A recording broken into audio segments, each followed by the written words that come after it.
Hi, I am Michael Santos with Compliance Mitigation, and I'm back with another case study with hopes of helping people understand the complexities of government investigations and how they can lead to white-collar crimes by decisions that people make on the job.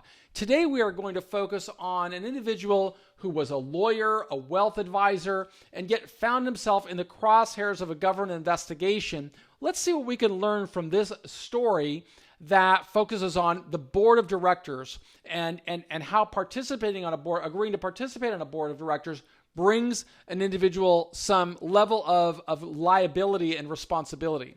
So the board of directors is the primary governing entity of a corporation. The boards of both public and private companies usually include key leaders such as the chief executive officer or the chief operating officer. In addition, companies regularly seek outside experts to create diverse and dynamic governance.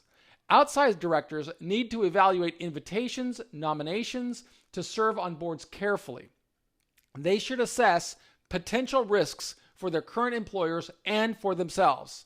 The takeaway here is if somebody invites you to be a member of a board, you have to understand that may feel like it's a great honor, but there comes a lot of responsibilities along with that. And even if you have a really skilled background in business or training in law, you don't always make the best decisions.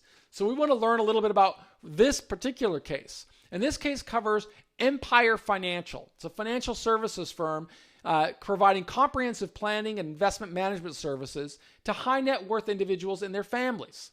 Empire's typical clients own diversified portfolios of stocks, bonds, mutual funds, and illiquid private investments. Tom, a licensed attorney and certified financial planner, is an Empire partner with more than 25 years of industry experience. He earned the respect of his peers and his clients. Several years ago, another party introduced Tom to the CEO of Vista Enterprises, a startup technology company. Shortly after that meeting, one of Tom's clients at Empire invested in one of Vista's early stock offerings. The client had heard of Vista from a friend. Over the years, several of Tom's other clients at Empire invested in Vista on Tom's recommendation. Vista invested heavily in its technology, but the company had not become profitable. The CEO of Vista invited Tom to join the company's board. Tom discussed the invitation to join Vista's board with his client. Since the client had been an early investor in Vista, he thought Tom's participation on the board would be a great idea. Tom did not discuss the invitation to participate on Vista's board with any other clients that invested in Vista. A few days later, Tom mentioned the invitation he received to one of his partners while the two were attending a cocktail party. Tom agreed to join Vista's board.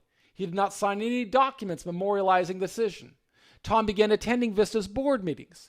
During those meetings, to his surprise, Tom discovered that Vista did not have as much capital as the others on the board had led him to believe. The board offered Tom and other directors generous cash and stock packages for their services. That's not right. Vista's CEO announced that Vista would book the cash compensation as a loan against the company's stock. The CEO confirmed that he and the CFO had researched the creative tax strategy that other companies were using. One of Tom's partners manages the account of another Empire client. That client served as the CEO of a rival technology company that recently competed with Vista on a patent acquisition. When the client learned that Tom sat on the Vista board, he expressed his displeasure and concerns to Empire. The client terminated his relationship with Empire, and then he moved his sizable account to another firm. Vista continued to experience financial difficulties, but Tom did not share this information with his partners or his clients. One of Vista's lead institutional investors sued Vista to remove the CEO and the board. Several Empire clients learned of the lawsuit and discovered that their investment had plummeted in value. They terminated their client relationship with Empire.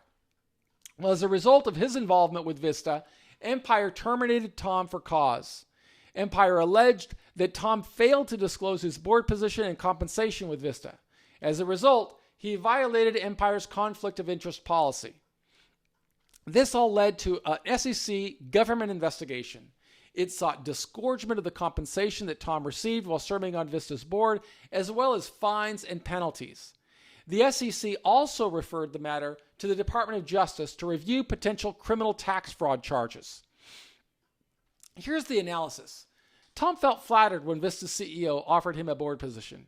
He thought the board position would open opportunities to use his business and legal skills to help the company succeed. Further, the board position would put Tom in a position to monitor his clients' investments in the company. Tom had served on the local Little League's advisory board, so he knew about board meetings and how they operated. But he did not perceive any legal or ethical improprieties while serving on Vista's board. Despite good intentions, he failed to understand and disclose his acceptance of the board position to his colleagues at Empire and to all of his clients. Further, he did not anticipate the myriad responsibilities that would come with participating on a board. Yet by participating on Vista's board, Tom put himself, his firm, and his clients at risk. Empire also did not have proper procedures in place. The following list summarizes some of the critical issues that the parties did not properly manage. Number one, before accepting Vista's offer, Tom had a responsibility to inquire and review the following. Inspect the company's organizational legal documents, including corporate resolutions, board minutes, bylaws, and board policies. Review the financial statements and tax returns and direct any questions to the audit committee or independent accountants. Review the company's directors' and officers' liability insurance coverage and confirm any past board compensation and potential future compensation. Tom also had a fiduciary responsibility both with his Empire business partners and with his clients. Accordingly, he had a duty to disclose the potential board position and provide sufficient information for anyone to determine if a conflict of interest existed. If a conflict did exist, it would need to be waived in writing. Also, Tom should have received written approval from Empire to serve on Vista's board.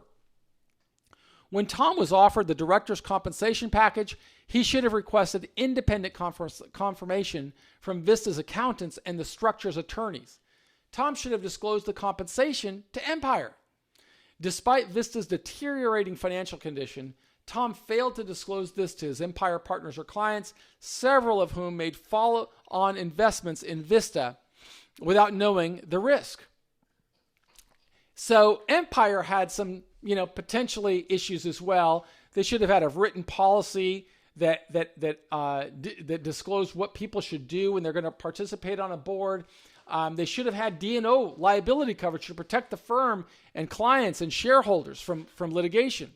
Here's our recommendation. Look, the board of directors is the essential governing body for both public and private companies, and serving as a director comes with enormous responsibility. For this reason, before accepting any invitation to participate as a board director, individuals should complete their due diligence. They should assess all risks and make sure that they document all decisions, memorializing it for future in case there's an investigation.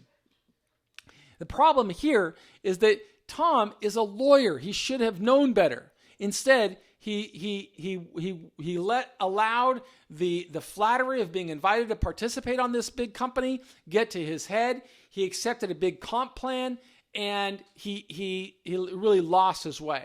It's these kinds of reasons that we believe compliance programs are essential, and even board members need to become aware of how their decisions could expose them to charges for white-collar crime.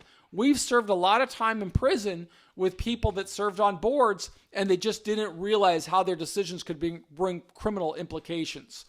We want you to get good compliance training. We want you to be aware of white-collar crimes, and we want you to keep your eyes open so that you can protect your company and your liberty. Our motto, we did the time, so you won't have to. I am Michael Sanchez with Compliance Mitigation, and we want to thank you for being a part of our community.